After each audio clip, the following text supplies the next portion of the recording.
Bible study tip number 2.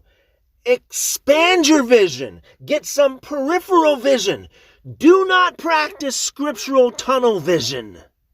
What I mean is, don't take one little verse here and one little verse there and zoom in so closely you can't see anything else. In other words, don't be blinded by hyperliteralism.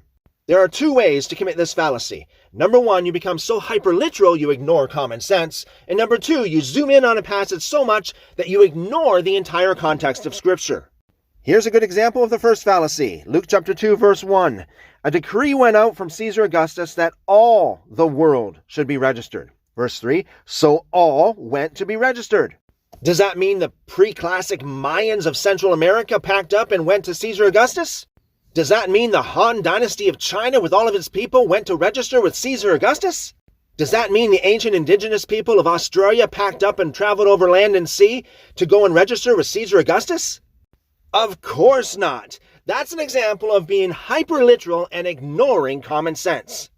So the terms all and all the world does not mean all the world in an absolute universal sense, but rather all the world of the Roman Empire. Those who are under Caesar Augustus, just that part of the world who was under Caesar Augustus. It didn't mean the Paleo-Eskimos. The Paleo-Eskimos didn't leave their igloos to go register with Caesar Augustus. So when you see something like all the world, you need to ask the question, what world? In this case, it's the world of the Roman Empire, the world of Caesar Augustus, not everybody that lived on earth at that time.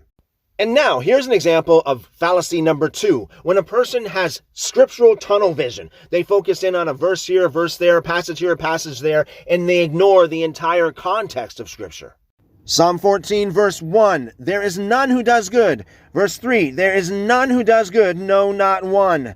This is famously quoted by Paul, by the way, in the same passage where he says, there is none righteous, no, not one.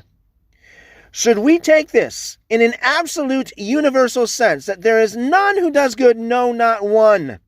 Once we get healed of our scriptural tunnel vision and actually see the entire context of Scripture, the answer is no. This is talking about a specific group of people, not everybody. This is talking about people who say there's no God. Those who have turned aside from God. Those who have become corrupt. Those who do abominable works. Those who eat up the people of God like bread. Those who do not call upon the Lord. This is not talking about everybody. Verse 5. There they are in great fear, for God is with the generation of the righteous. There are 2 different groups of people here. They, the ones who are not good. Then there are the righteous. Fact. God talks about the righteous people scores of times throughout the Scriptures.